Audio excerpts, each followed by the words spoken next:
penjelasan ekstrim tentang sahabat Nabi ini ya.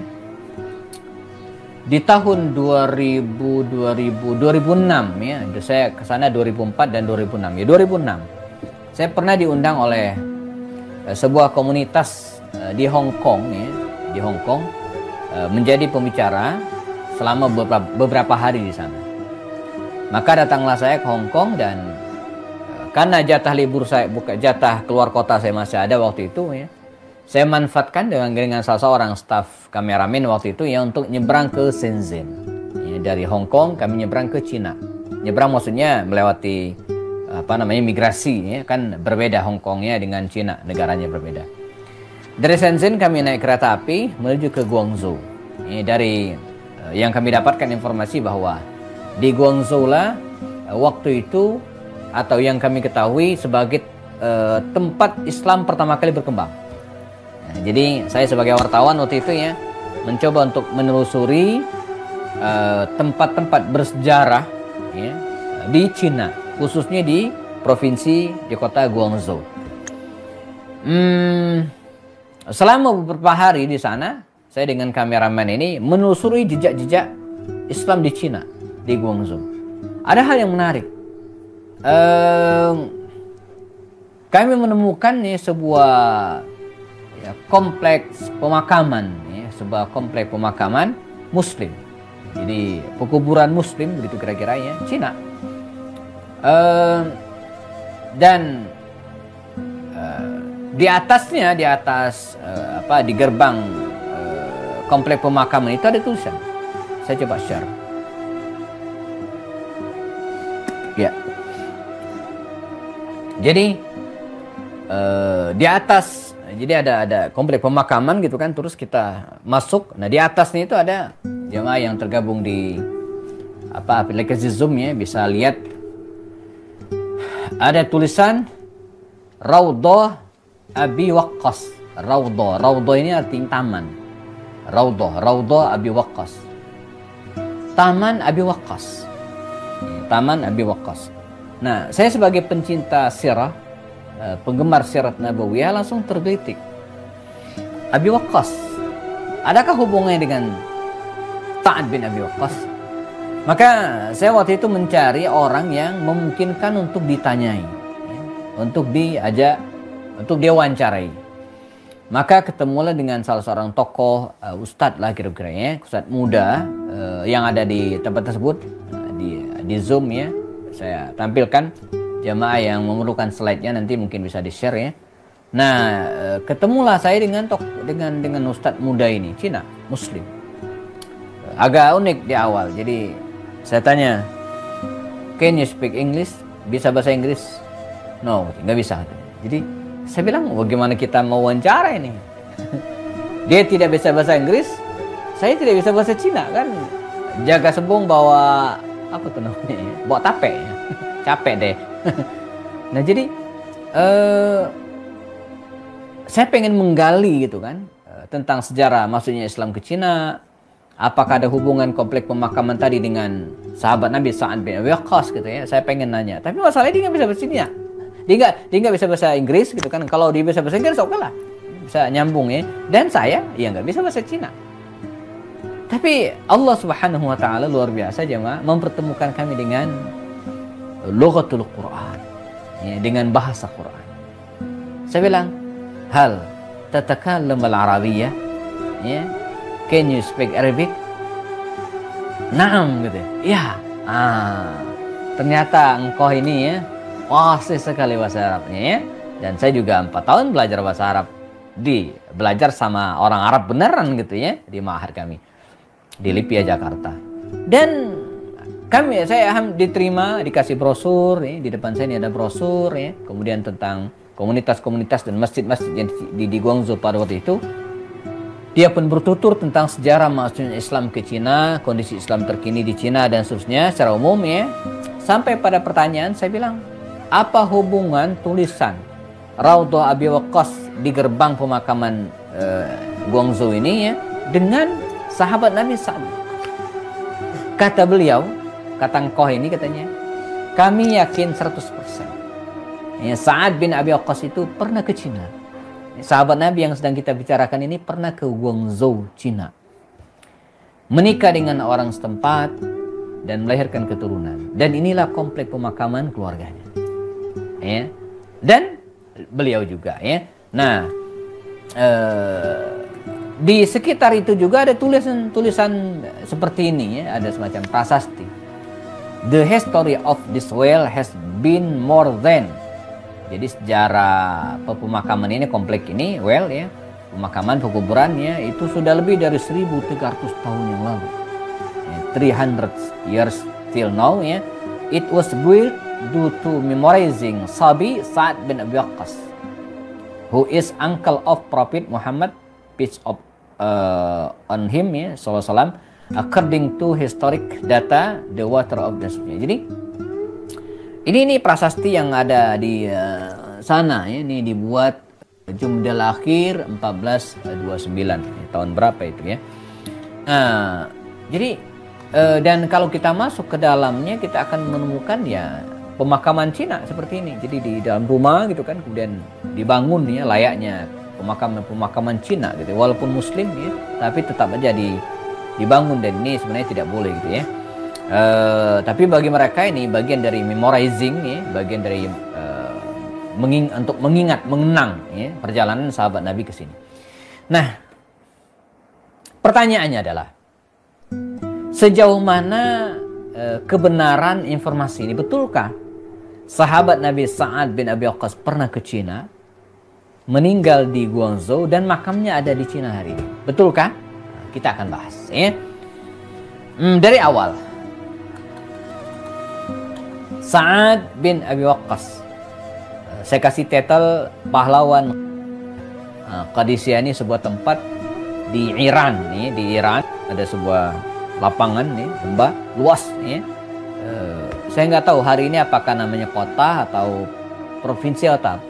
Tapi kalau kita googling di map masih ada Qadisiyah, ya, sebuah lembah. Di sini dulu pernah terjadi peperangan dan Sa'ad bin Abi Waqqas sebagai panglima perangnya ya. Waktu itu di zaman pemerintahan Umar bin Khattab radhiyallahu anhu.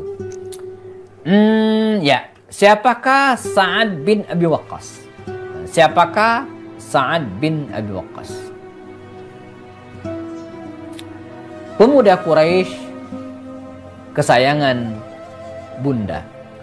Ya, ini judulnya. Pemuda Quraisy kesayangan ibunya. Dia sangat disayang oleh ibunya. Sa'ad bin Abi Waqqas, Malik bin Wahib bin Abu Manaf bin Zuhra bin Kilab. Sa'ad bin Abi Waqqas, ya, Sa'ad putra dari Abi Waqqas.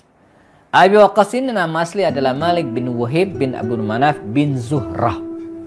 Ada Zuhrah jamaah. Zuhrah ini mengingatkan kepada kita tentang ibunda Rasulullah. Ya, Aminah binti Wahab bin Manaf bin Zuhrah. Jadi bisa disebut kalau runut ini ya, Sa'ad bin Abi Waqqas ya, atau Sa'ad bin Malik bin Wahib gitu kan, bin Abdul Manaf. Ini kita hitung ya masih bersaudara satu klan dengan ibunda Rasulullah.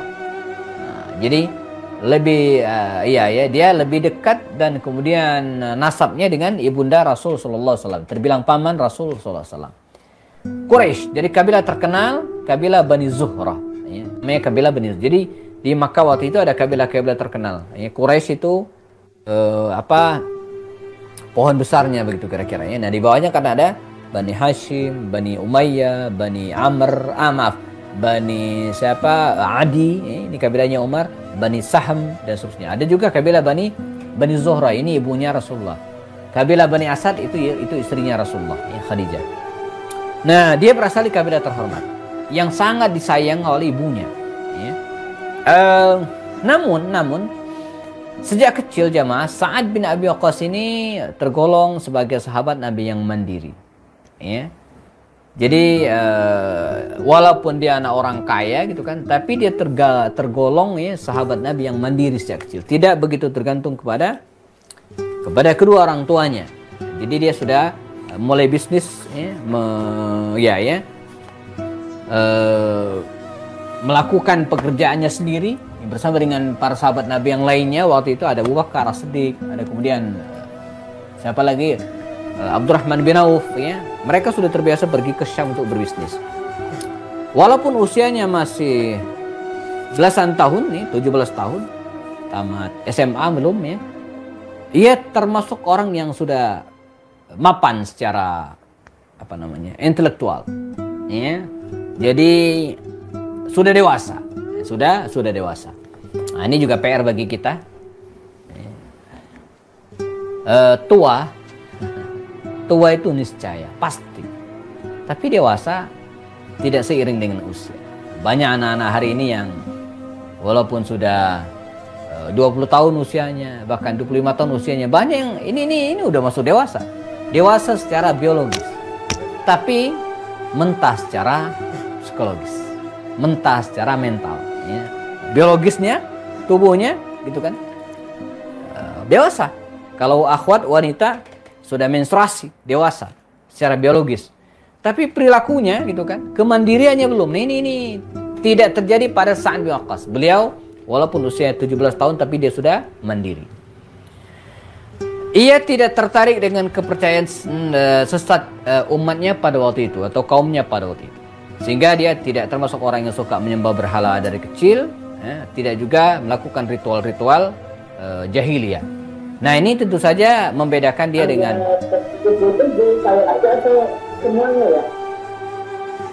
gimana? Apakah putus-putus? Ibu-ibu yang lainnya? Tes? Bagus, Pak Ustadz. Oh, bagus. Berarti sinyalnya Bu Yanti, ya, Mas, turun naik ya di daerah BSI mungkin ya. Oke. Nanti dikabarin saja kalau putus-putus atau tidak terdengar, biar bisa dikondisikan ya.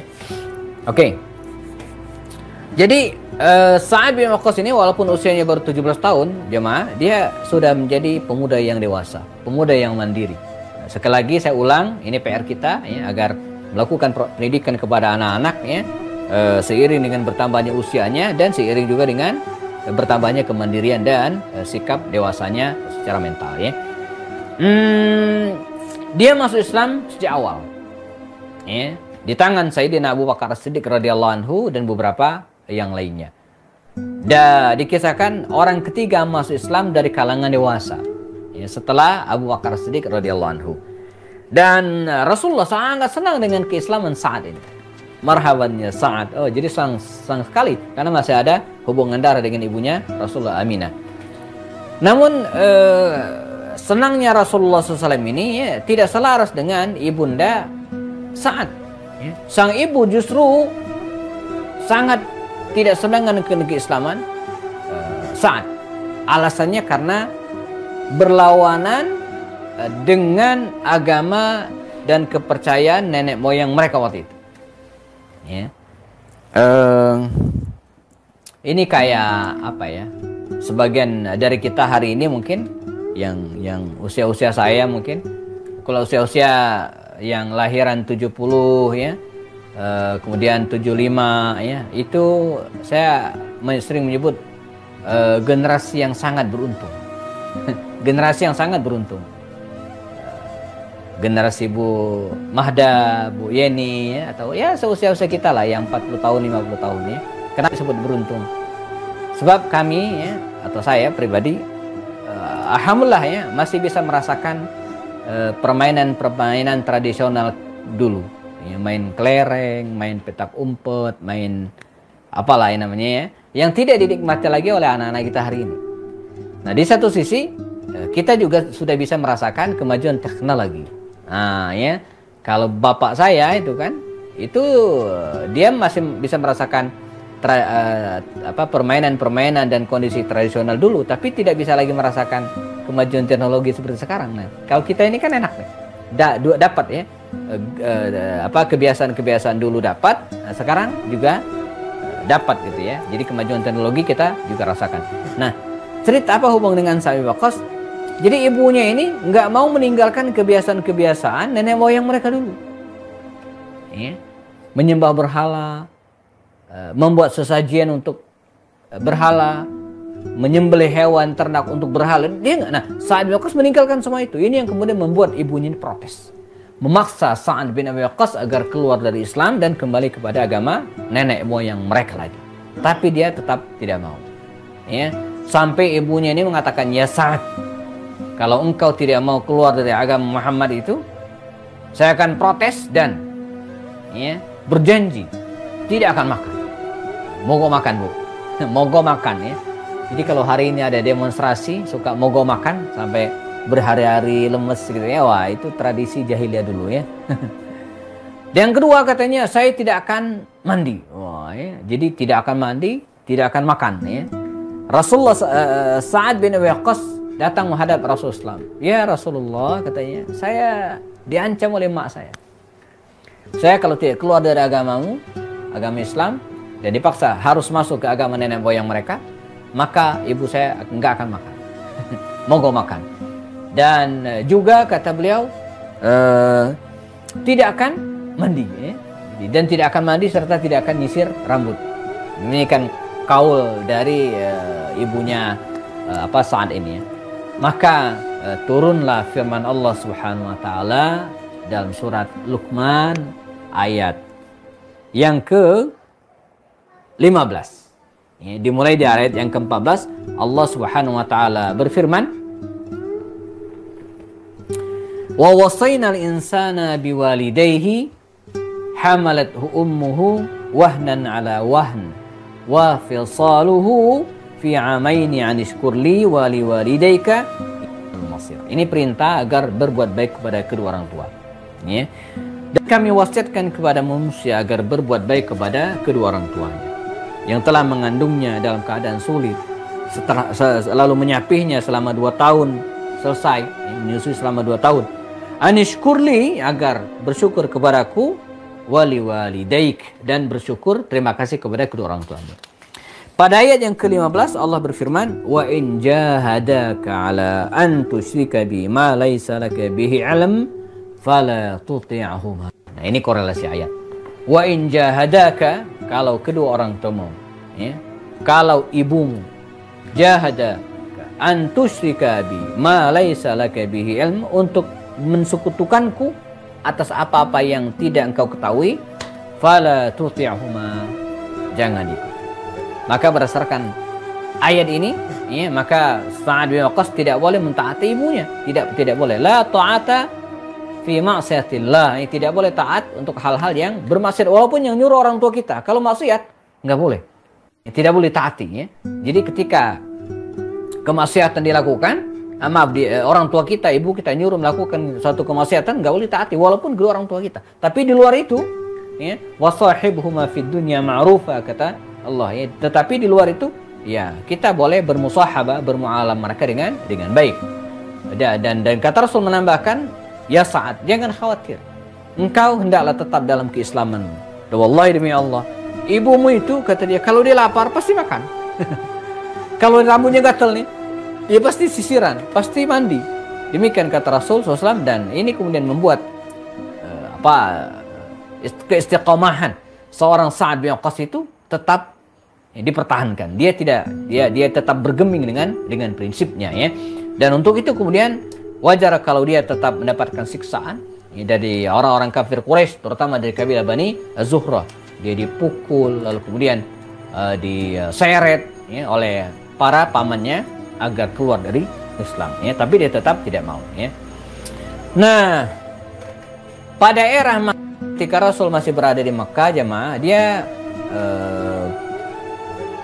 tetap mendampingi Rasulullah dan tidak kemana-mana. Nah, ini mengclose pendapat kalau pada fase ini Sa'ad bin Waqqas tidak pernah kemana-mana. Kalaulah sebagian sahabat Nabi pernah hijrah ke Habasyah, pernah kita tuturkan sebelumnya, tapi Sa'ad bin Waqqas tidak. Bukti bahwa beliau tetap berada di Mekah dalam peristiwa-peristiwa besar, antara lain tahun ke-6 sampai tahun ke-10 Hijri kenabian, dari 6 sampai 10 kenabian, Rasulullah itu diboikot.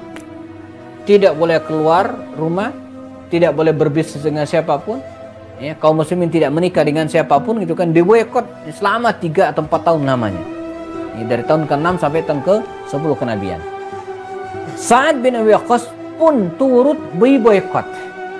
Begitu sengsaranya kaum muslim pada waktu itu jemaah, maka saya suka sampaikan bahwa apa yang kita alami hari ini, gitu kan? Ya ujian dan seterusnya itu belum seberapa dibanding dengan apa yang dialami oleh Rasulullah dan para sahabat. Sa'ad bin Abi Waqqas waktu itu mengisahkan, kami dulu diboykot. Di suatu malam, kata Sa'ad ini, saya kelaparan. Lapar. Kalau kita kelaparan malam hari tinggal pesan food online ya. Go food online atau food online, makanan online ya, tinggal buka aplikasi, ntar jam berapa pun ada ya. Ya tentu makanan-makanan tertentu ya. Nah dia nggak ada. Makanya kata Sa'ad, suatu malam ketika kami diboykot ya, kami merasa kelaparan dan saya menjulurkan kepala di lewat tenda tersebut dan menggapaikan tangan. Jadi musut-musut, nyari-nyari gitu kan, apa yang kau rusakan. Dan ada benda gitu kan, lembek, basah. Kemudian saya makan. Sampai hari ini katanya, ketika dia bercerita, saya tidak tahu makanan apa yang saya makan. Ya, entah daunan gitu ya, daunan basah atau hewan gitu kan, bangkai hewan. Karena saking laparnya gitu kan, saking lapar. Nah ini tapi kondisi demikian tidak membuat kaum muslimin ini menjadi menyerah, enggak. Mereka justru makin kuat keimanannya. Saya suka sampaikan betul-betul bersyukur hari ini. Alhamdulillah di usia saya yang berapa ini? 40 sekian tahun ya. Ya, alhamdulillah baik-baik saja ya. Ketika kuliah dulu suka telat beasiswa ya, tapi bisa nyambi ngajar, bisa jualan majalah gitu ya. Jadi tidak separah gitu kan boykot yang dialami oleh Rasulullah dan para sahabat pada waktu itu. Baik. Di hijrah, ketika Rasulullah SAW mengizinkan kaum muslimin untuk hijrah ke Madinah Al-Munawwarah, Sa'ad bin Abi Waqqas ikut serta. Ya. Ketika terjadi perang Badar di tahun ke-2 Hijriah di bulan Ramadan, Sa'ad bin Abi Waqqas pun ikut bersama dengan adiknya Umair bin Abi Waqqas. Dan pada perang pertama melawan bangsa Arab melawan kafir Quraisy inilah adiknya Umair bin Abi Waqqas ini wafat, meninggal dunia terbunuh di medan Badar. Ini membuatnya sangat bersedih, tapi kemudian tidak membuatnya putus asa. Tahun berikutnya ketika terjadi perang Uhud, dia pun ikut serta. Makanya saya ingin sampaikan, Sa'ad bin Abi Waqqas ini ya, sahabat Nabi yang tidak pernah absen dari peristiwa-peristiwa bersejarah. Ya, dia tidak pernah absen dalam perang-perang besar di masa Rasul Shallallahu Alaihi Wasallam. Selalu ikut serta. Inspirasi bagi kita hari ini apa? Ya demikian, kita harus ikut, gitu ya, terjun, menyelesaikan masalah umat. Sekecil apapun peran kita, itu akan lebih baik daripada kita berdiam saja. Ya. Dalam perang Uhud dia ikut serta, dan ada peristiwa yang sangat genting pada saat ini ketika Rasulullah SAW dilempar oleh Ibnul Qam'ah dengan tombak. Dilempar. Sasarannya pengen leher Rasulullah yang memang terbuka, leher Rasulullah. Kalau kepalanya kan ada tameng. Di ini kan ada bajusi Rasulullah ya. Nah, dia menggunakan bagian ini yang terbuka, bagian leher Rasulullah. Maka dengan tombak tersebut Ibnul Qam'ah musuh ini melempar Rasulullah, dan benda tersebut terbang melayang dan menancap di tubuh Rasulullah. Kata Ibnul Qam'ah, qataltu Rasulullah. Qataltu Muhammad. Saya bunuh Muhammad. Ternyata tidak. Ya, benda tajam tersebut menancap di pelipis atau kemudian di gigi, di pipi Rasulullah, dan menancap ke bawah sehingga mematahkan gigi Rasulullah ya. Dalam kondisi yang sangat kritis itu, Abu Bakar dan Abu Ubaidah pernah kita ceritakan menyelamatkan Rasulullah. Di manakah Sa'ad bin Abi Waqqas? Sa'ad bin Abi Waqqas saat itu dengan panahnya bergantian berkolaborasi dengan Talha bin Ubaidillah. Kalau Talha bin Ubaidillah itu menangkal anak-anak panah yang meluncur ke mereka agar tidak mengenai Rasulullah SAW dengan punggungnya, jadi giniin gitu kan. Nah sementara Sa'ad bin Waqqas dengan anak panahnya dia memanah orang-orang yang ingin memburu mereka. Karena itu wajar kalau Sa'ad bin Abi Waqqas ini ya, dalam kisah-kisah sebelumnya dia juga melakukan hal yang sama. Dijuluki dengan orang yang pertama melemparkan anak panah di medan jihad. Sa'ad bin Abi Waqqas radhiyallahu anhu. Kalau kita berkunjung ke Museum Media Madinah Al-Munawwarah, Museum Media Madinah Al-Munawwarah di Madinah, itu ada sebuah museum. Dulunya museum ini stasiun kereta api milik Turki Utsmani, tapi oleh pemerintahan Saudi ya diubah fungsinya karena nggak ada lagi yang naik kereta api ya, maka gedung tersebut dijadikan museum. Saya jadi ingat beberapa gedung yang tidak kepake hari ini jemaah, padahal gede-gede ya. Mungkin nanti ada yang punya ide mungkin, karena mubazir kalau enggak. Kantor pos. Jadi di mana-mana kantor pos hari ini ya nggak kepake. Di mana itu di Juanda ya, di Bogor itu ada kantor pos. Ya fungsinya bukan kantor pos lagi. Saya istri orang Priuk, di Priuk itu ada kantor pos gede banget. Mungkin udah jadi sarang hantu kayaknya yang kadang nggak kepake lagi gitu ya. Nah mestinya kan tidak demikian, difungsikan. Ya pos mungkin perposan di Indonesia bangkrut mungkin dengan adanya ekspedisi yang bisa memberikan pelayanan lebih baik. Udah pos nggak dilirik lagi gitu kan. Nah, kalau dulu kan satu-satunya gitu ya. Nah museum ini nggak kepake lagi tadinya. Museum stasiun nggak kepake, oleh pemerintah Saudi dibersihin dan dijadikan sebagai museum. Di salah satu pojokan Museum Media Madinah Al-Munawwarah ini kita menemukan busur. Nah, ini tertulis di dalamnya bahwa ini adalah busur Sa'ad bin Abi Waqqas. Wallahu a'lam ya, sejauh mana keaslian ya, dari benda ini ya, tapi saya pernah ke sana dan membaca ada tulisan di bawahnya ini adalah al-qaus, ya, busur milik sahabat Nabi Sa'ad bin Abi Waqqas radhiyallahu anhu. Ya.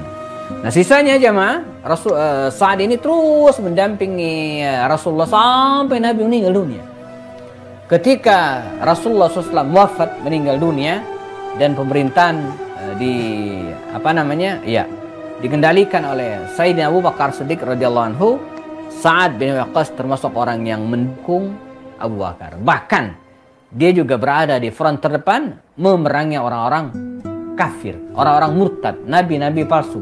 Ada Musailamah al-Kadzdzab, ada Aswad al-Ans, ada Saja, ada lagi Malik bin Nuair dan seterusnya. Ada 4 atau 5 orang munafik waktu itu ya. Sa'ad bin Waqqas ya, ikut serta dalam membasmi mereka ya, dan dia tidak pernah membangkang satupun perintah dari Abu Bakar Siddiq radhiyallahu anhu. Pada masa Umar bin Khattab radhiyallahu anhu, di masa Umar, kalaulah di masa Abu Bakar Siddiq itu perang banyak melawan orang-orang Romawi, maka pada masa Utsman selain melawan orang-orang Romawi, yang mereka juga berhadapan dengan orang-orang Persia. Salah satu perang besar yang terjadi antara kaum muslimin dan Persia itu adalah Perang Qadisiyah namanya. Perang Qadisiyah. Maka hampir ya, 41 ribu kaum muslimin ya, diberangkatkan ke Medan Qadisiyah untuk menghadapi pasukan Persia waktu itu ya. Sementara pasukan Persia ya lebih dari 200.000 jumlahnya ya. Jadi sangat nggak imbang. Kaum muslimin cuma 40.000, jumlah pasukan Persia lebih dari 200.000 prajurit ya. Untuk menghadapi pasukan musuh yang sangat besar ini, para sahabat di Madinah rapat. Kira-kira siapa yang pas ya, untuk memimpin pasukan ini? Memimpin pasukan kaum muslimin melawan pasukan Persia. Maka ya, Abdurrahman bin Auf nyetuk. Kata dia, indana asadun fil faras. Kita punya singa, tapi masih tidur. Asadun fil faras, singa yang masih tidur.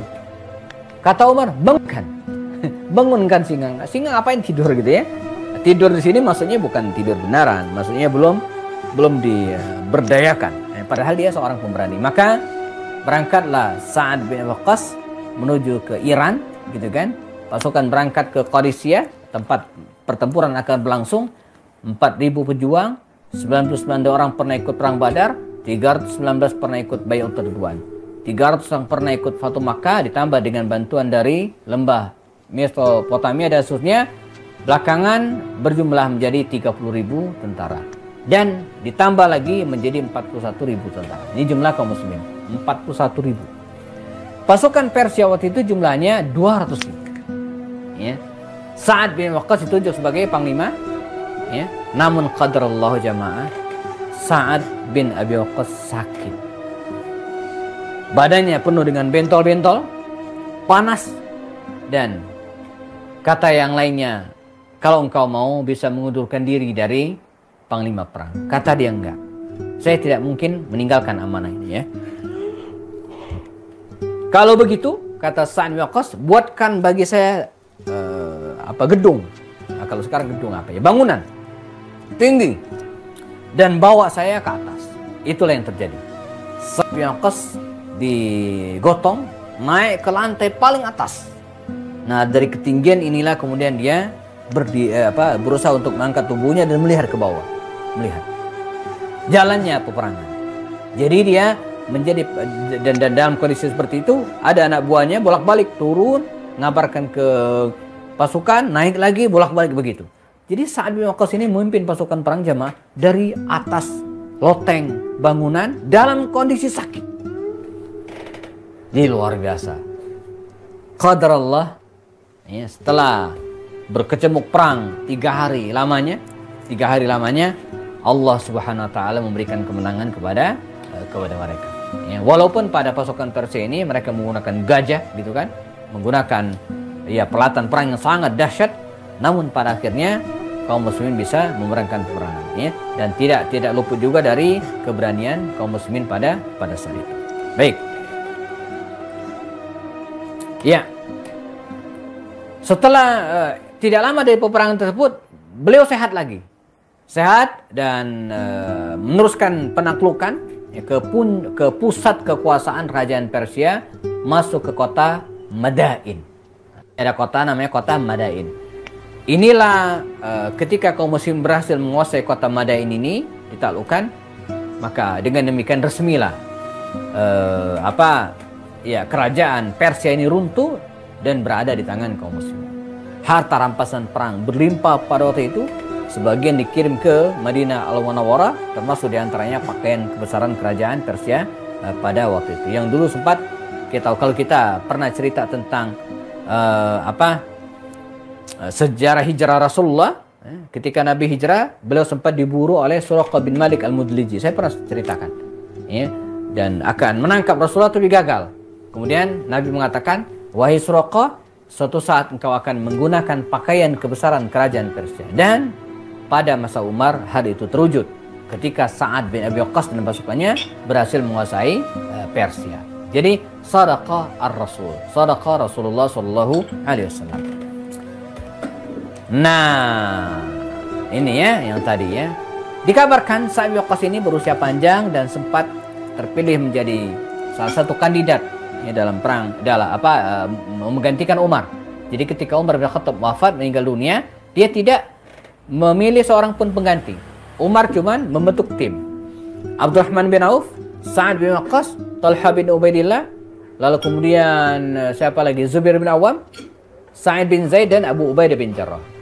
6 orang ini diperintahkan untuk rapat kalau Umar meninggal. 3 hari kemudian rapat dan terpilihlah Utsman bin Affan. Jadi dia termasuk tim formatur ya. Ketika Umar bin Khattab memerintah sampai akhir hayatnya, dia tidak pernah membangkang. Ya. Utsman menjadi khalifah, dia menjadi pendukung setia sampai ketika Utsman bin Affan meninggal dunia di masa pemerintahan Ali bin Abi Thalib, dan ada namanya perang Siffin pernah kita bahas. Dia berlepas diri, tidak berpihak kepada Ali dan tidak berpihak kepada Muawiyah. Dia free, abstain, gitu ya, karena dia merasa dua-duanya benar, tidak ada yang salah. Nah, pada masa inilah konon ya, beliau ini pernah dianggap pergi ke Cina seperti sampaikan tadi ya, walaupun pada faktanya kalau saya telusuri beberapa referensi ya, rasanya sulit gitu ya. Aman sebentar. rasanya sulit kalau menyebut beliau ini pernah kemari. Ya. Beberapa ulama bahkan menyebut beliau itu meninggal bukan di Cina, tapi di Madinah, berjarak sekitar 16 kilo dari kota Madinah.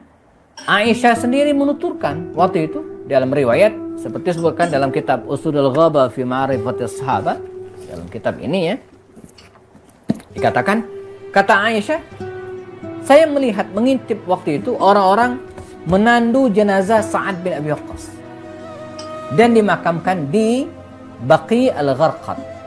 Ini riwayat yang bisa dipertanggungjawabkan. Wallahu alam, makam siapakah yang ada di Cina itu? Apakah mungkin keturunannya? Bisa jadi. Atau mungkin Sa'ad yang lain? Sangat mungkin. Tapi untuk meyakini bahwa itu adalah makam Sa'ad bin Waqqas rasanya sulit. Ya, tidak ada riwayat yang mengatakan beliau pernah ke Cina dalam penelusuran sejarah hidupnya, dan tidak juga ada hadis satupun dari para sahabat sendiri misalnya, dari asar dari mereka saya yang mengatakan hal itu. Nah, kisah tentang Sa'ad bin Waqqas ini muncul belakangan di abad ke-18, abad ke-19 yang mengatakan beliau pernah ke Cina. Jadi jauh sekali. Jadi kalau kita rujuk ke buku-buku induk yang ditulis pada masa-masa itu misalnya, maka tidak ada riwayat yang mengatakan pastinya. Terakhir sebagai penutup, beberapa hikmah yang bisa kita ambil dari sosok Sa'ad bin Abi Waqqas ini. Pertama, jemaah, pentingnya pendidikan anak dari kecil. Mereka yang sejak kecil telah mengenyam pendidikan agama akan relatif mudah menerima kebenaran. Nah, jadi ini kayak menanamkan chip, menanamkan file ya, dalam diri anak kita. Saya dulu ya, kami di majalah ada rubrik namanya profil tokoh ya, figur gitu ya, namanya rubrik figur. Ada hal yang menarik. Jadi ketika itu ya, kami menulis tentang sejarah perbuatan para tokoh. Jadi mereka yang selama ini pernah, misalnya siapa ya? Ya, dia pernah jadi preman dan seterusnya gitu kan. Tiba-tiba taubat. Ya. Itu kalau ditanya ibu-ibu sekalian, perjalanan taubat mereka itu biasanya tidak bisa dilepaskan dengan perjalanan masa lalu mereka. Mereka ingat dengan masa kecilnya. Jadi masa kecilnya itu sempat soleh gitu kan. Kemudian setelah itu membangkang. Nah, mereka yang punya masa lalu yang masa kecil yang bagus, pernah ke musola, pernah ke surau, pernah baca Quran, lalu kemudian hidup bergelimang dengan apa namanya ya, hedonis kehidupan dan seterusnya, glamor kehidupan, suatu saat akan lebih mudah lagi kembali. Nah, ini pentingnya pendidikan anak dari kecil. Jadi jangan salah investasi ya. Maka saya sampaikan, investasi yang paling berharga adalah investasi kepada pendidikan anak, karena itu sangat mahal. Jadi jangan ragu-ragu kita mengeluarkan uang kita untuk pendidikan anak kita ya. Sebab kalau kita mewariskan rumah akan hilang, mewariskan sawah kalau di kampung akan dijual ya. Tapi kalau kita mewariskan ilmu kepada anak-anak kita ya, maka dia tidak akan hilang. Suatu saat walaupun kita meninggal tidak dalam keadaan berkecukupan, kaya, tapi mereka bisa mandiri insyaallah ya. Ketaatan pada hamba hanya pada hal-hal yang tidak mensekutukan Allah dan tidak bermaksiat kepadanya. Ini yang kedua. Ketaatan Sa'ad bin Waqqas kepada Allah ya, tidak kemudian membolehkannya untuk mensekutukan Allah Subhanahu wa taala. Ketika kedua orang tuanya memaksa Sa'ad gitu kan untuk keluar Islam, dia tidak mau. Ya, jadi ini nomor satu. Yang ketiga, mengajak keluarga untuk mendukung perjuangan dan membela Islam. Demikian juga dengan Sa'ad bin Waqqas, sekeluarganya termasuk ibunya belakangan masuk Islam. Kesetiaan kepada pemimpin, Nabi dan para sahabatnya, di mana walaupun Sa'ad bin Waqqas orang tua, bukan tua maksudnya sakit gitu kan, tapi karena dia ada panglima, maka dia dipenuhi kebutuhan dan tuntut dan arahannya gitu ya. Ini disebut dengan setia ya, dalam memimpin ya. Sakit tidak menghalangi Sa'ad untuk memimpin pasukan. Dia luar biasa walaupun dia terbaring sakit dan kemudian harus dibawa ini mengingatkan kita kepada Jenderal Sudirman ya. Jenderal Sudirman itu kan melawan Belanda ya, digotong, ditandu dalam keadaan sakit, tapi tidak menyerah sampai kemudian titik darah penghabisan. Menghindari konflik untuk tidak terlihat dalam fitnah ya. Ketika ada konflik di masa Ali bin Abi Thalib, dia menghindar. Ya, dia tidak ingin berkecimpung dalam fitnah tersebut dan bersiap untuk mengundurkan diri dari percaturan politik dan kekuasaan. Dan ini pilihan. Jadi kalau kita merasa tidak sanggup, ya udah, ya, daripada kita. Jadi bukan sebaliknya, malah menambah keruh suasana, enggak. Jadi ini ya yang diambil, langkah yang diambil oleh Sa'ad bin Abi Waqqas radhiyallahu anhu. Nah, ini tentang Sa'ad bin Waqqas sudah hampir 1 jam ya, 54 menit berlalu. Kita eksplorasi jemaah tentang kisah Sa'ad bin Waqqas ini. Kalau ada yang ingin disampaikan atau ada info-info terbaru tentang sahabat Nabi ini atau yang lainnya, dan tidak menutup kemungkinan kalau ada hal yang ingin ditanyakan tentang Ramadan misalnya, karena kita sudah masuk bulan Sya'ban, dipersilakan. Saya serahkan kembali ke Bu Yanti. Demikian, Assalamualaikum warahmatullahi wabarakatuh. Waalaikumsalam warahmatullahi wabarakatuh. Alhamdulillah ya, Allah Ustaz. Jadi tadi lumayan di awal ya bikin penasaran, ternyata yang di Cina itu bukan ya Ustaz ya? Iya, menurut perhitungan saya bukan. Iya, bukan. Itu mereka yakin ya dicantumkan gitu. Yakin banget. Walaupun belum tentu benar. Iya. Mungkin pada saat dulu itu Islam masuk ke Cina memang mungkin dari daerah Timur Tengah, tapi bukan, nggak bisa dipastikan bahwa itu Sa'ad bin Abi Waqqas gitu ya Ustaz ya? Iya. Seperti itu. Iya. Tapi tadi Ustaz jelaskan kalau nggak salah ada di salah satu slide-nya bahwa Sa'ad bin Abi Waqqas memang pernah berdakwah ke Cina gitu ya, kalau nggak salah yang bisa baca. Iya, itu anggapan orang-orang Cina. Oh, Anggapan mereka saat itu pernah ke Cina. Ya. Saya termasuk orang yang ini Bu Yanti, kalau dalam mazhab Asy-Syafi'i itu qaulul qadim wa qaulul jadid ya. Pendapat lama dan pendapat baru. Pendapat lama saya dulu pernah mengatakan, iya bisa jadi, pernah. Tapi ketika saya telusuri kitab-kitab dan kemudian korelasikan dengan peristiwa-peristiwa, kayaknya sulit ya. Beliau ke sana. Yang seperti ini beredar banyak sekali, malah yang lebih ekstrim lagi kan belum lama, mungkin 1-2 bulan lalu beredar tulisan Ja'far bin Abi Thalib pernah ke Jepara ya. Kemudian Ali pernah ke Garut ya. Wah, ini saya berani mengatakan nggak benar ya. Ja'far Jepara mungkin dihubung-hubungkan. Iya. Menarik sekali. Baik ibu-ibu, barangkali ada yang mau bertanya, silakan. Tadi Ustadz sudah mempersilahkan juga, barangkali ada yang ingin bertanya mengenai Ramadan ya, karena sebentar lagi akan ini ya, memasuki Ramadan. Mungkin sebelum ibu-ibu ada pertanyaan, saya penasaran dengan ibunya Sa'ad bin Abi Waqqas, Ustadz, karena tadi saya terpental ya juga ya. Jadi ada beberapa yang ini terus kayaknya sinyalnya kurang bagus. Ada tadi suara Ustadz keputus-putus. Pada saat ibunya mengetahui kan Sa'ad bin Abi Waqqas menyatakan masuk Islam, kemudian ibunya tadi demo ya. Iya. Kemudian turun surat Luqman itu yang tadi Ustaz jelaskan. Nah, kesana itu ibunya seperti apa Ustaz? Ya maksudnya beliau yang begitu sangat dicintai oleh ibunya, kemudian ibunya merasa kecewa gitu ya, karena beliau itu masuk Islam. Nah kesananya ibunya seperti apa? Apakah ikut juga menyatakan diri masuk Islam atau bagaimana Ustaz? Iya.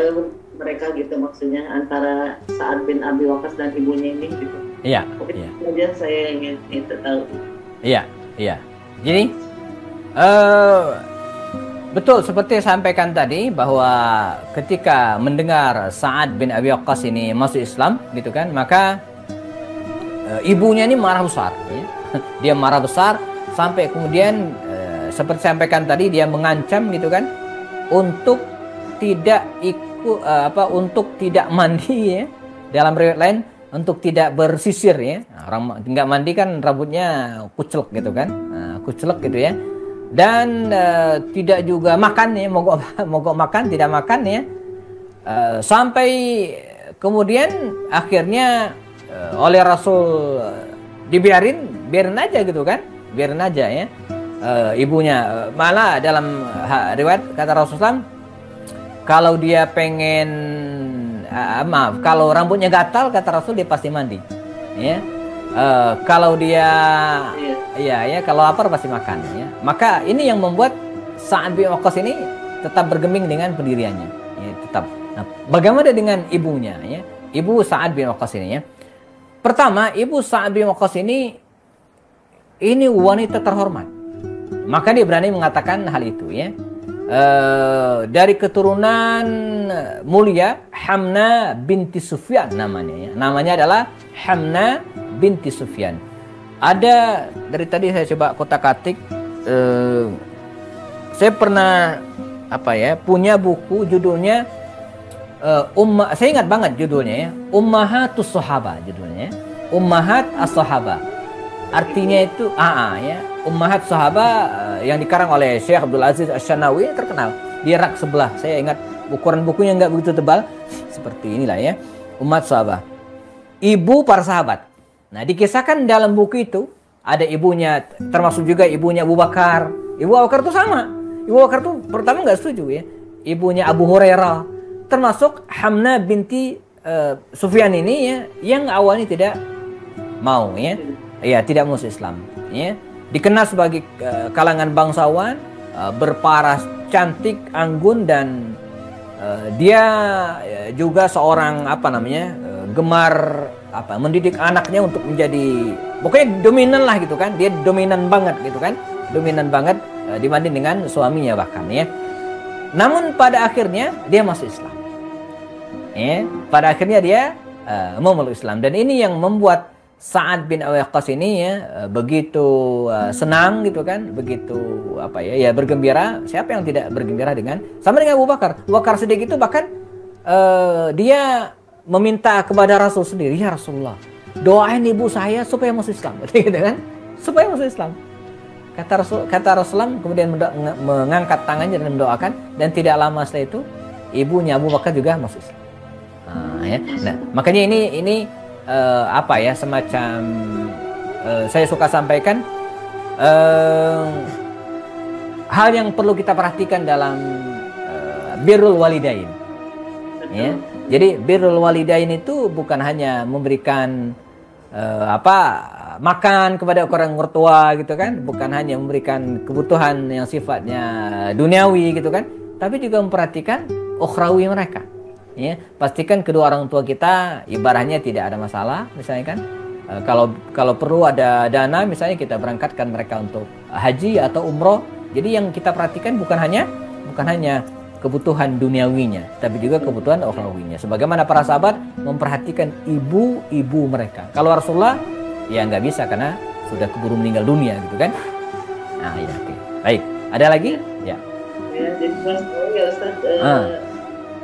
dalam hal keyakinan memang tidak boleh kita mengikuti apa yang ini ketika ibunya menyuruh untuk keluar dari Islam, tapi betul, secara birrul walidain tetap baik, sehingga ketika mungkin Sa'ad bin Abi Waqqas mengajak ibunya untuk masuk Islam, sehingga mudah gitu ya, karena mungkin melihat anaknya terhadap ibunya juga masih bagus mungkin ya Ustaz ya. Iya. Mungkin ini rata-rata rada salah kaprah gitu ya. Kamu alap gitu mungkin harus dibimbing juga gitu ya. Tetap baik kepada orang tuanya ya. Betul. Kemudian saya ini di Masjid Al-Ikhlas minggu lalu ya, saya Bu Titun itu ketua bidang siar menelpon saya untuk sama karena ada di BS satu umur 25 masuk Islam gitu. Kemarin saya cari-cari info untuk mengenai sertifikat segala macam, ambil dari Bu Sufi. Dan mudah-mudahan momen Ramadan ini beliau masuk Islam. Tapi belum. Kemarin itu dia masih ternyata dinas keluar kota. Jadi kita udah kontak ibunya di BSI di Blok B itu. Nanti mungkin di masjid udah sedang disiapkan, jadi selalu akan kita bimbing nanti. Ya mungkin ini salah satunya termasuk yang harus kita jaga ya, dia dan ibunya nanti ketika udah masuk Islam gitu. Iya. Usia berapa Bu Yanti? Usianya 25 tahun Ustaz, udah dewasa ya. Oke. Ya, Alhamdulillah ya. Terus tahu juga dari Bu Sufi ternyata itu ada muslimah mu'alaf center gitu, mu'alaf center Bogor. Jadi mungkin nanti saya kontak kontak sana. Iya.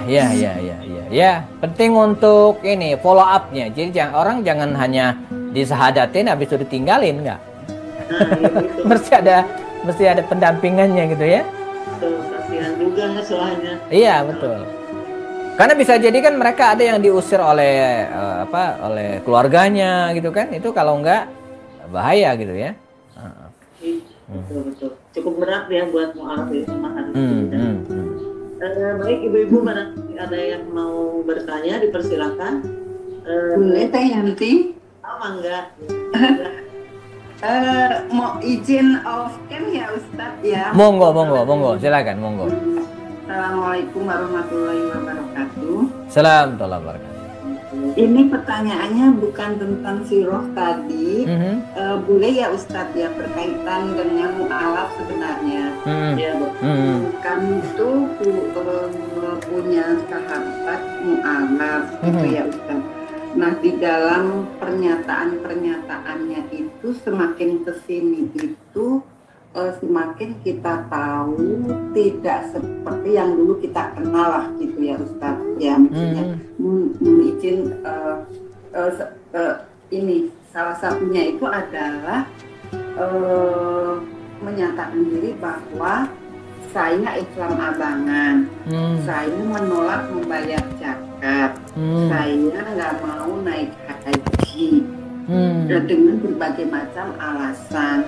Bahkan kalau saya nggak salah sudah mulai meninggalkan sholat juga. Nah, ini bagaimana keislamannya ya Ustaz ya? Yeah. Oke, bismillah. Jadi kalau kita lihat rukun Islam, ya, rukun itu kan artinya tidak sempurna, ya. Masa seperti sholat kan ada rukunnya. Ya. Kalau salah satu rukunnya ya tertinggal, ya nggak sah sholatnya. Ya. Puasa ada rukunnya, wudu ada rukunnya. Nah, rukun wudu misalnya mencuci muka. Kalau nggak cuci muka, ya nggak sah. Nah, Islam itu ada rukunnya. Rukun Islam itu 5. Ya. Salah satu diantaranya ditinggalkan karena sengaja. Nah, ini harus ada detailnya gitu kan.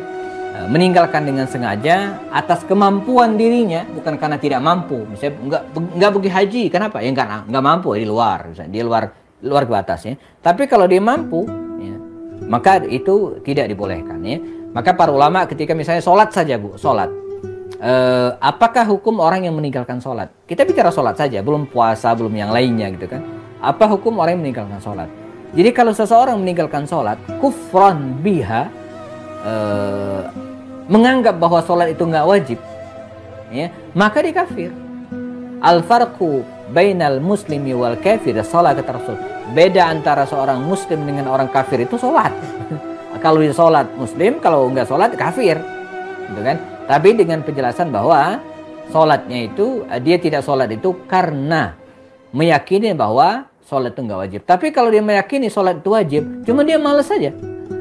Atau sok sibuk gitu ya, nggak sempat gitu ya. Padahal sih sholat paling berapa menit sholat? Ya, kalau sholat zuhur paling 5 menit, 4 menit, kan 1 rakaat 1 menit, kan cukup ya. Artinya tidak akan mengganggu waktu kita ya. Nah, jadi kalau dia menganggap bahwa sholat itu tetap wajib, tapi dia tidak melaksanakan karena malas, kaslan misalnya, atau karena syughlan, karena sok sibuk, maka dia dosa besar. Masuk bab al-kabair. Keislamannya tetap sah, tapi dia dosa besar. Dosa. Tidak puasa dengan sengaja itu dosa. Ya, kalau tetap meyakini puasa itu wajib. Tapi kalau tidak meyakini lagi, wah, ini udah disebut murtad. Ya, di zaman para sahabat ada namanya Musailamah al-Kadzab. Ya, dia tidak mengakui sholat dan tidak mau bayar zakat. Murtad, diperangi. Dia laisa bimuslim, dia tidak dianggap sebagai seorang muslim juga lagi, walaupun KTP-nya muslim, tapi tidak dianggap muslim. Ya, dalam bahasa ulama itu dia tidak boleh disolatkan ketika meninggal dunia karena dia bukan muslim. Bagaimana nyolatin orang yang bukan muslim gitu ya? Di zaman ya, kalau di kita di Indonesia ya tidak bisa dieksekusi gitu ya, tapi di zaman Abu Bakar Siddiq diperangi, yuqatal, diperangi, ditangkap gitu kan. Setelah itu diadili. Ya. Yustatab, dia bertaubat atau tidak. Ya. Kalau tidak, maka bisa jadi dia eksekusi. Sebagaimana misalnya ada seorang tokoh namanya Malik bin Nuwairah. itu dieksekusi karena dia tetap mengingkari syariat zakat.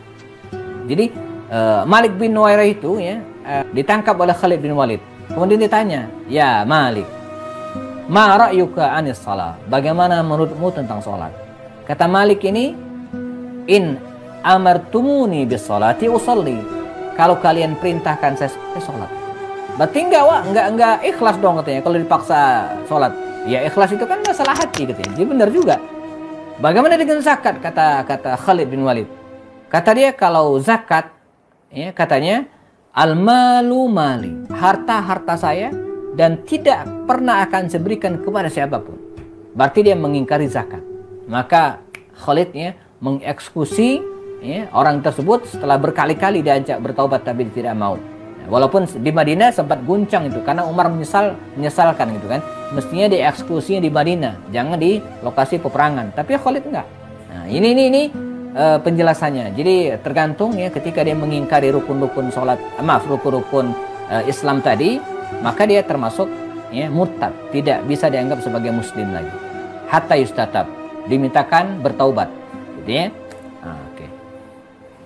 Begitu Ibu. Ustadz, jadi salah satu penjelasannya itu kenapa?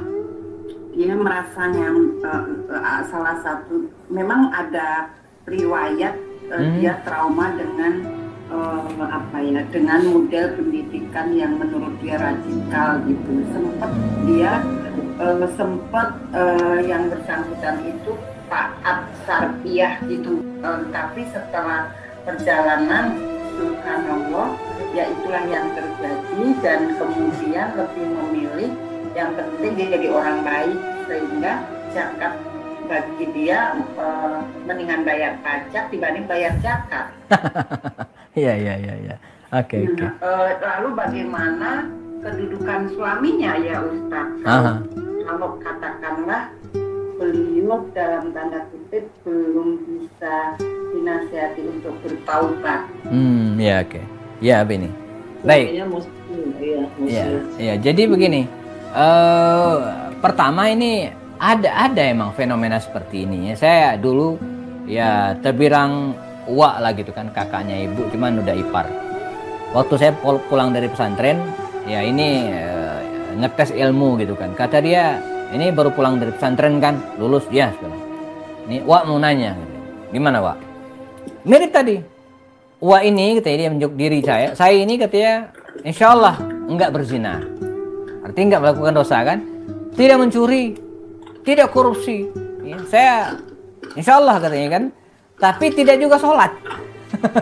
Nah bagaimana nanti di akhirat? Ya, apakah saya 50-50? Saya kan enggak mencuri, enggak berzina, enggak mabuk-mabukan, enggak berjudi gitu kan? Tapi saya juga tidak sholat. Ya. Saya bilang, tetap dosa Wak. Lah kenapa? Sholat itu kan perintah. Ya, ketika tidak dilaksanakan, ya dosa. Dia diam, dia baru paham. Ini banyak yang menganggap bahwa kesolehan itu ya dianggap sekedar tidak bohong gitu kan, suka berbagi. Tapi kesolehan itu kan ada dua. Ada vertikal, ya.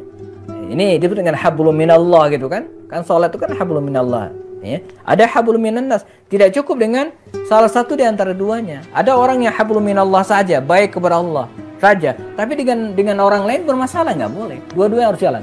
Hablum minallahi wa hablum minannas. Ya, bahkan hablum ma'al makhluk, hubungan dengan makhluk Allah yang lainnya. Dua-duanya harus jalan. Nggak bisa. Ada orang yang rajin sholat banget terus, tapi hubungan kemanusiaannya tidak benar. Enggak. Bahkan bisa jadi dia menyebabkan, bisa jadi dia masuk neraka. Kata Rasul, karena imra'ah, ada seorang wanita yang dulu rajin sholat dan seterusnya, ya, tapi dia masuk neraka. Kata para sahabat, "Ma biha ya Rasulullah?" Kenapa ya Rasulullah? Kata Rasulullah, "Li'annaha tu'zi jiranaha bilisaniha." Karena wanita ini suka menyakiti perasaan tetangganya dengan lisannya. Jadi karena lisannya suka menyakiti perasaan orang lain, tetangganya, maka dengan cara itu Allah mengazabnya ke dalam api neraka. Nah, apalagi tadi. Lalu solusinya apa? Emang harus ada yang mengingatkan. Ya, dipilih orang yang kira-kira kan begini. Masing-masing orang, siapapun, rata-rata ada orang yang dia kagumi, orang yang dia banggakan. Nah, mestinya orang itu yang mendatangi dan menyampaikannya baik-baik. Sebab kalau orang yang status ekonominya di bawah dia, dianggap status ilmunya di bawah dia, menasehatinya, ya mungkin dia tidak akan terima. Tapi ketika yang menasehatinya orang yang dianggap berwibawa atau dianggap sebagai ilmunya lebih dari dia, maka kita berharap dia mendapatkan hidayah dan bisa kembali ke jalan benar, insyaallah. Ya. Amin ya rabbal alamin. Lalu bagaimana kedudukan suaminya dan dalam hubungan suami istri ya Ustaz? Sebentar, yang masalah ini istri atau suami? Istri. Yang itu istri. Saya tadi menganggap suaminya. Oh, istrinya ya? Suaminya muslim. Bagus ya? Iya. Maksudnya muslim yang bagus, relatif bagus lah ya? Insya Allah. Oke. Iya. Oke, ya paham. Oh ya. Ya, maka dalam hal ini suami akan begini, ar-rijalu qawwamuna 'alan nisa. Jadi suami itu adalah qawwam.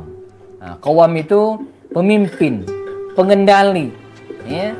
Dia yang memegang kendali dalam rumah tangga tersebut, gitu kan? Maka dia berhak dan dalam hal ini juga berkewajiban untuk mengarahkan dan mendidik istri dengan baik. Itu menjadi tanggung jawab suami semaksimal yang bisa dilakukan. Ya, kalau di luar kemampuan sudah berusaha, misalnya nggak bisa, ya itu la yukallifullahu nafsan illa wus'aha. Jadi dalam hal ini ketika yang bermasalah dari istri, sebenarnya kekuatan suami, power suami itu lebih bisa dikendalikan. Tadi saya kebayang suami yang bermasalah gitu kan. Nah, suami istri kan nggak bisa ngapa-ngapain karena secara status sosial mungkin lebih rendah. Ya, bukan merendahkan perempuan khususnya, kendali rumah tangga berada pada laki-laki. Kalau ini kan enggak, dia yang mengendalikan. Istrinya mestinya biasa diarahkan, ya, tentu dengan cara-cara yang bijak juga. Jadi dalam hal ininya pada awal-awal saat ini sampai dia bisa gitu kan, dia bertanggung jawab, ya. Sampai nanti mentok ketika dia nggak bisa sama sekali, ya sudah di luar kemampuannya. Tapi usaha tetap suaminya ini. Jadi mulai dari suaminya. Bisa jadi yang sudah tuh dalam arti bagaimana gimana? Ya Ustadz, ketika dia memang sengaja meninggalkan sholat, kan tadi penjelasan Ustadz itu sudah kufur ya, maksudnya sudah murtad ya kalau menolak zakat dan seterusnya. Nah, berarti bagaimana ini kedudukan rumah tangganya secara hukum Islam? Iya, jadi pertama disebut dengan kufur tadi itu kalau dia menganggap sholat tidak wajib lagi gitu kan. Tapi kalau dia meninggalkan karena malas, ya, kan banyak ada yang seperti itu, ya enggak, ini tetap Islam tapi dosa besar. Sholat itu kan wajib. Nah, bagaimana status dan kedudukannya? Ya, by proses tadi itu dia semakin jauh atau semakin dekat. Ya. Artinya bukan berarti ketika dia tidak meninggalkan sholat, ketika dia meninggalkan sholat misalnya kan, lalu kemudian dia lepas dari Islam, otomatis ya enggak juga. Ya, kan ada proses, bisa jadi dia bertaubat, bisa jadi. Ini saya jadi ingat perdebatan dengan Imam Asy-Syafi'i dan Imam Ahmad bin Hanbal ya, terkait hukum orang yang meninggalkan sholat. Itu lucu dan seru gitu ya. Jadi kata Imam Asy-Syafi'i, orang yang meninggalkan sholat itu dosa besar. Tapi kata Imam Ahmad bin Hanbal enggak, dia kafir katanya. Ini murid dan guru ya, murid dan guru. Orang yang meninggalkan sholat itu kata Imam Syafi'i dia dosa besar. Dia tetap Islam, tapi dosa besar. Kata Imam Malik, ke Imam Ahmad bin Hanbal, kata muridnya itu kan enggak, dia kafir. Ya.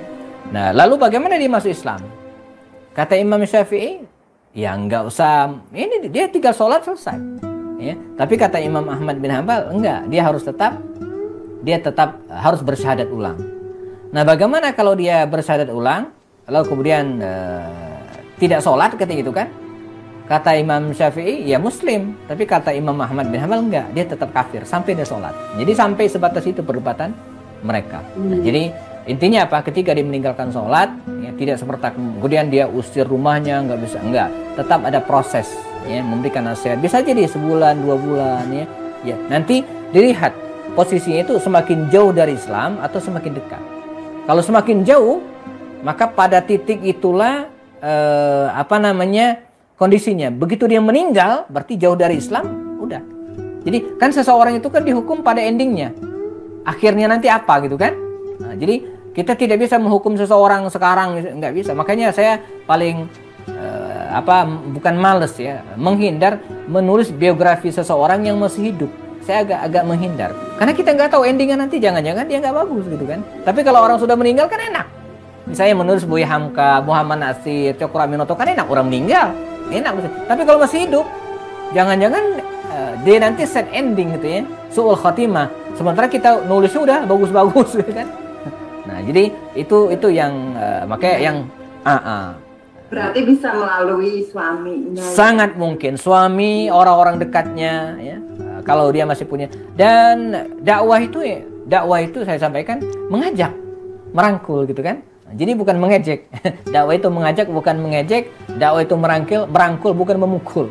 Jadi ud'u ila sabili rabbika bil hikmati wal mau'izatil hasanah wajadilhum billati hi ahsan. Kata Allah, ud'u ila sabili rabbika, dengan cara yang bil hikmah, dengan cara yang bijak ya. Wal mau'izah hasanah, dengan mau'izah, dengan kata-kata yang hasanah, yang baik.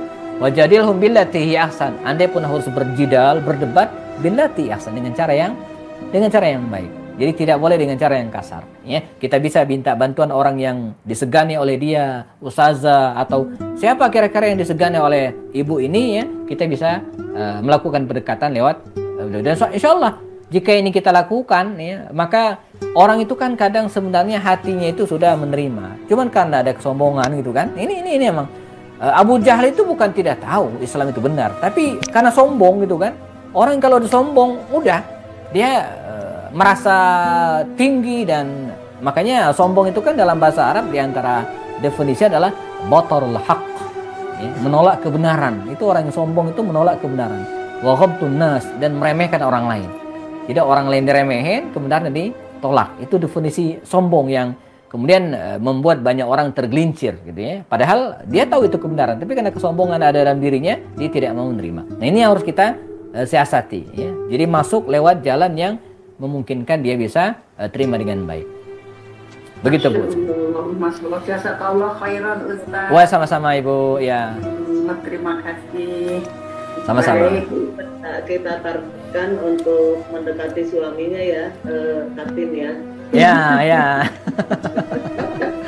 Betul.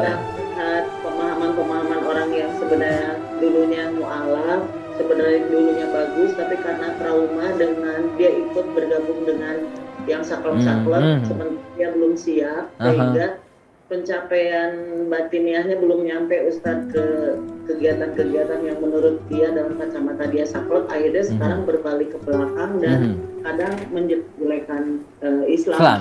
Iya. Itu biasanya kalau lihat pemahaman seperti itu di grup kan, seperti Katin, Butin ini dengan saya, gimana nih sikap kita? Masa kita diem aja gitu kan? Rasanya sudah dicoba berkali-kali, selalu pinter ya jawabannya ada terus, karena selalu yakin gitu. Jadi ternyata kunci jawabannya kita deketin suaminya ya. Iya. Bisa. Itulah saya sering diskusi juga sama Teh Yanti, ini bagaimana sudah berusaha gitu ya, senang mohon maaf saya masih fakir ilmu agama gitu, tapi berusaha gitu ya Ustaz. Tapi memang beliau pinter, argumennya pinter, wawasannya luas, jadinya malah jadi ya udah diem dulu. Kadang itu seseorang itu bisa tidak didekati dengan cara-cara debat ya, tapi ada istilah gini, taklif qabla taklif gitu ya. Jadi taklif itu artinya ambil hatinya dulu.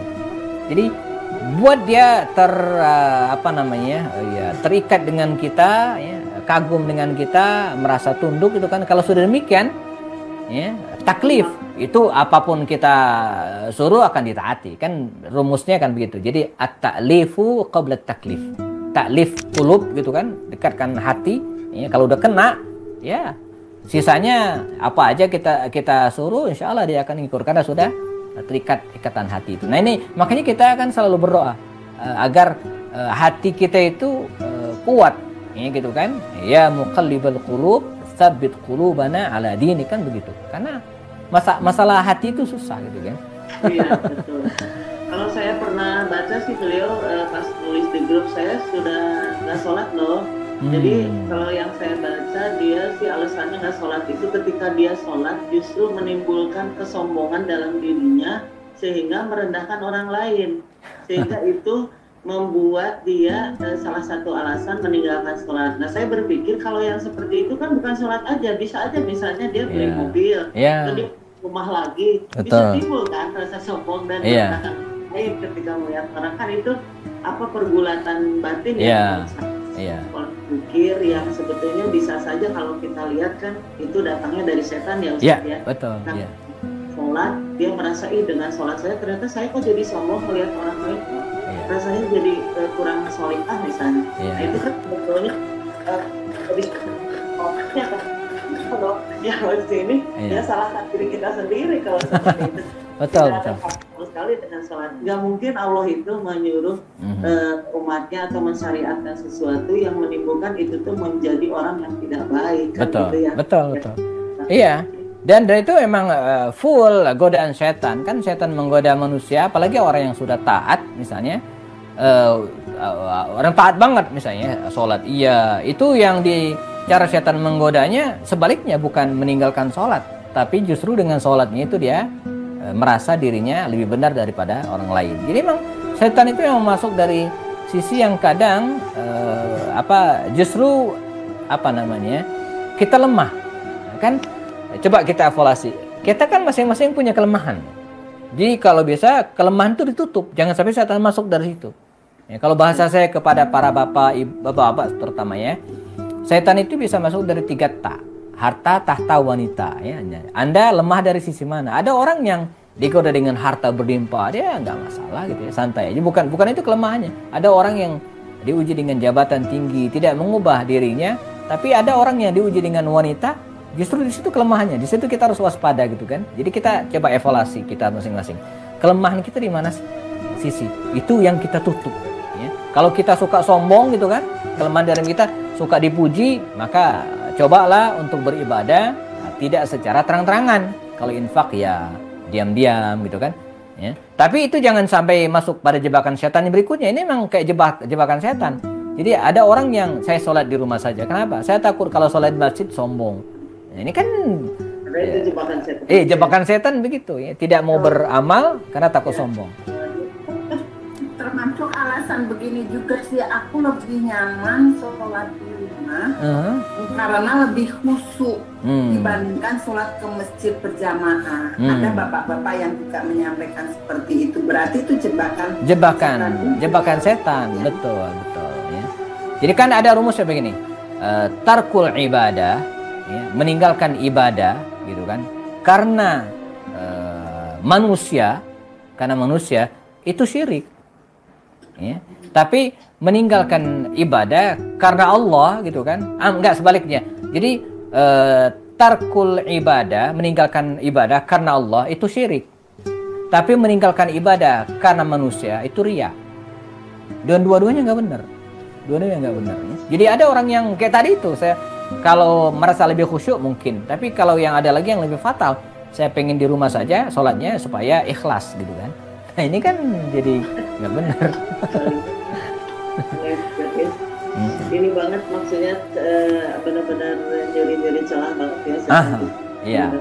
Benar-benar ya pernah dijelaskan juga sih Ustadz sama Ustadz ini almarhum Dr. Taufik ya tentang godaan setan itu, Masya Allah, subhanallah ya. Nah, yang paling mengerikan adalah merasa senang atau berbahagia saat melakukan kemungkaran ya, dan gak sadar gitu, merasa bener aja gitu. Serem banget ya pada kayak gitu ya. Baik, insya Allah ya teman-teman ada yang mau bertanya lagi silakan, masih kita mungkin masih ada waktu ya.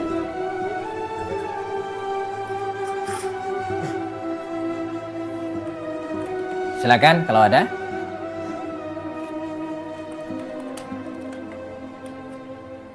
Kalau nggak ada boleh bertanya topik lain nggak Ustaz? Monggo Ibu sambil nunggu yang lain. Silakan sambil nunggu yang lain. Jadi ini memang kami di grup itu grupnya macam-macam Ustaz ya. Tapi subhanallah intinya gini. Menurut Ustaz bagaimana sih bepergian tanpa muhrim? Ibu-ibu katakanlah kami bersahabat bersepuluh, berlima atau berberapa pergi jalan-jalan dengan maksudnya tujuan rislah ya, maksudnya rekreasi gitu, juga tidak neko-neko, cuman ke tempat-tempat yang indah gitu ya, tadabur alam gitu ya, maksudnya landasan filosofinya kan seperti itu. Selama misalnya 3 hari gitu. Nah, atau yang marak juga kan ibu-ibu pengajian, rombongan ziarah gitu ya, maksudnya satu tanpa ada mahrumnya. Seperti itu menurut Ustadz bagaimana ya? Iya. Begini, secara asal emang ada hadis yang mengatakan bahwa la tusafirul mar'atu, ya, tidak boleh seorang wanita melakukan safar perjalanannya illa ma'adhi mahram, kecuali ditemani oleh mahram. Ya. Ada tambahan fauqa thalas, lebih dari 3 hari, ya. Nah, ini kaidah umumnya, ya. Tetapi ini bukan suatu hal yang haram qat'i, pasti. Ya, mengapa? Kecuali ketika dia bisa menjaga 2 hal, ya. Jadi akhirnya para wanita itu dibolehkan melakukan safar dengan catatan bisa mengantisipasi 2 hal. Pertama adalah dijamin tidak akan terjadi fitnah, jadi nggak akan terjadi fitnah, ya. Yang kedua, ya, dia bisa menghindari mudarat, bahaya. Ketika dia melakukan 3 hal ini, mengantisipasi 2 hal ini, ya, maka dia sangat mungkin melakukan perjalanan tanpa mahram, tapi dengan syarat perjalanan itu adalah perjalanan yang sifatnya mubah. Nah, perjalanan yang boleh-boleh saja, bukan perjalanan untuk kemaksiatan. Tapi kalau untuk kemaksiatan nggak boleh, ya. Nah, karena itu di kita itu ini mazhab Syafi'i dibolehkan. Walaupun dalam mazhab Ahmad bin Hambal itu nggak boleh sama sekali. Makanya kalau kita pengen umroh, itu biasanya para ibu yang suami tidak berangkat atau para wanita yang tidak ada mahramnya, itu biasa dimahramkan, ya. Dilekatkan, dimahramkan dengan laki-laki yang serta dalam rombongan tersebut, sehingga secara administrasi masuk ke wilayah Arab Saudi dia tidak melanggar. Sama siapa? Ini mahram saya, padahal si mahram administrasi kalau bahasa saya gitu kan, bukan mahram beneran, nih. Saya di awal-awal umroh sempat diledek oleh teman-teman travel, ya. Ustadz, udah tahu kan aturannya? Maksudnya saya bilang, ya nanti Ustadz jangan kaget, ya. Ini akhwat mahasiswi, dia berangkat berdua sama kakaknya gitu kan. Kakaknya kan perempuan juga, ya. Terus ya nggak sama bapak, sama suaminya belum ada. Jadi nanti kita mahramkan Ustadz. Mahramkan ke Ustadz. Jadi kalau ditanya orang imigrasi nanti, yain aja itu mahram, ya. Tapi ingat, mahram administrasi Ustadz. Bukan mahram beneran gitu ya. Mahram benar kan jadi istri gitu ya. Ya, bisa bilang gitu kan. Jadi secara administrasi dia tidak melanggar gitu kan. Nah, mengapa demikian? Karena dalam mazhab di Indonesia kita dibolehkan. Dan ini sering sekali, ya. Bukan 3 hari, Bu. Umroh itu bisa 12 hari itu. Banyak yang berangkat enggak sama suaminya, tidak sama bapaknya, dan enggak sama kakaknya, enggak ada. Dia cuma rombongan mama aja berangkat. Di Sentul itu ada travel yang dikelola oleh mama, ya, 3 orang ibu. Itu mayoritas jamaahnya ya mama gitu ya. Suaminya belum ikut atau mungkin pernah gitu kan. Nah, ini yang harus kita antisipasi, ya. Jadi pastikan perjalanan itu yang penting, ya. Yang 3 tadi, ya. Jadi fitnah, jangan sampai ada fitnah. Yang kedua apa?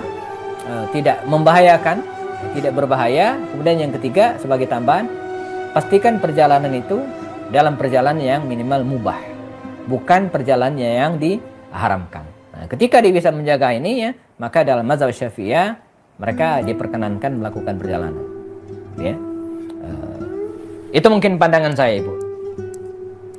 Ya, alhamdulillah jadi fleksibel aja ya Ustadz ya, kalau ngikutin hadis yang tadi di adopsi vlog mungkin susah ya ketika umroh tadi, kondisi umroh ya. Iya, betul. Iya. Baik ibu-ibu, ada lagi yang mau ditanyakan?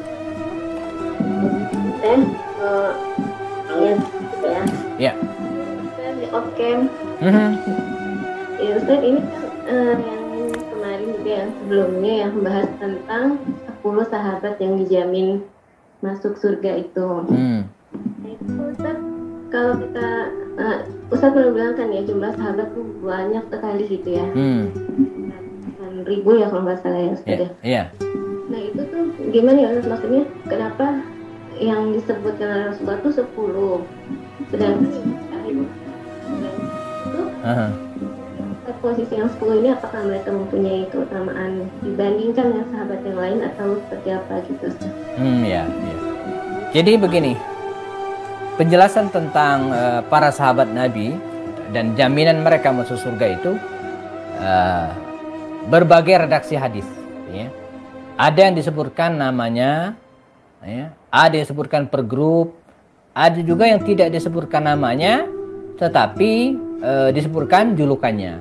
Ya. Jadi ketika Rasulullah kemudian mengatakan ya, ada 10 sahabat yang dijamin masuk surga, itu bukan berarti yang lain tidak dijamin masuk surga, bukan. Ini 10 ini laisa lil hasyar, bukan untuk membatasi. Ya, bukan untuk membatasi ya. Jadi sama seperti misalnya misalnya saya punya permen misalnya di saku saya. 5 ini yang merah, 5 merah. Tapi bukan berarti permen saya 5 saja, kan?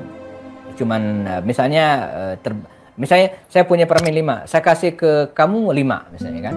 Nah, bukan berarti yang sisa di kantong ini tidak akan dikasihkan ke orang lagi, tapi sama seperti ini. 99 Asmaul Husna. Tapi bukan berarti Allah itu punya 99 nama saja. Bukan, bisa jadi lebih dari itu. Ya. Yang disebutkan ada 5, ada 99. Jadi saya ingin jawab, 10 ini bukan untuk membatasi. Ya. Tetapi disebutkan oleh Rasul dalam satu grup. Dalam satu hadis.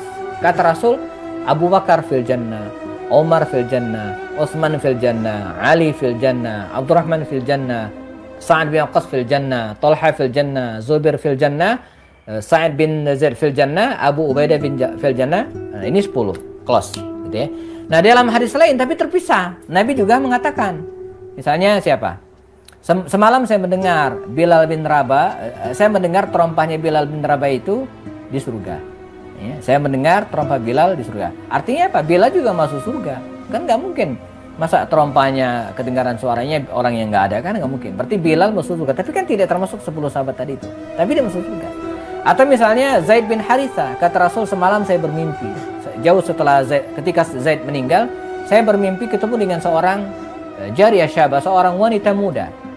Fakultu liman anti. Saya bertanya, kata Rasul, siapa engkau? Maka wanita itu menjawab, saya ini bidadarinya Zaid bin Haritha. Artinya kan Zaid masuk surga. Walaupun tidak ada kata Zaid fil jannah, nggak ada. Ya, cuman ada sindiran kalimat bahwa Nabi ketemu ya, dengan wanita yang ketika ditanya dia adalah bidadari Zaid bin Haritha. Dan yang seperti atau yang per grup. Ya. Jadi Allah mengampuni kesalahan-kesalahan dan meridhoi ya, veteran perang Badar. Maka ulama sepakat veteran perang Badar 317 orang itu termasuk ahlu surga. Jadi disebutkannya per kelompok. Atau misalnya dalam surat Al-Fath, laqad radiyallahu 'anil mu'minina id yubayyi'unaka tahta syajarah. Allah meridhai orang-orang beriman yang membaiat Rasulullah di bawah pohon Ridwan. Itu 1400 orang tuh. Maka mereka para ulama mengatakan di antara yang dijamin surga adalah ahlu bai'atir Ridwan, yang membaiat Rasul dalam peristiwa bait Ridwan. Nah, jadi demikian para sahabat Nabi itu, jaminan surga bagi mereka itu ada yang disebutkan per grup, per orang, disindir, ya, atau kemudian seperti seorang penggembala ya, dalam perang Khaybar itu ketika diurus oleh Rasul, Nabi melengos. Kenapa ya Rasulullah? Karena sekarang dia dijemput oleh 2 bidadari surga. Kan berarti dia masuk surga. Nah, ya. Saya kemarin ada buku mana ya judulnya, ini bukan 10 malah ya. Nah, 30 sahabat Nabi yang dijamin surga ya. 10 sahabat diantaranya, tapi selain itu ada juga yang lainnya. Jadi dikompilasi dan kemudian dijadikan buku ini ya. Nah, profil keluarga 30 sahabat Nabi dijamin surga. Jadi bukan 10 itu hanya disebutkan sebagian, dan memang 10 orang ini punya keutamaan memang. Abu Bakar kita pernah jelaskan. Makanya kita sekarang kan sedang membahas 10 orang itu. Abu Bakar sudah, Umar sudah, Utsman sudah, Ali sudah, Abdurrahman sudah. Sekarang kita bicara Sa'ad bin Waqqas. Minggu depan atau bulan depan kita akan bicara Talha bin Ubaidillah. Setelah Talha kita akan bicara Az-Zubair bin Awam. Setelah itu kita akan bicara Sa'id bin Zaid. Setelah itu terakhir kita akan bicara Abu Ubaidah ibn Jarrah. Selesai 10 orang ini kita UTS, ujian tengah semester. Berapa kali itu harus UTS? Oh, belum ya. Ntar kita bikin UTS beneran. Saya siapkan soalnya.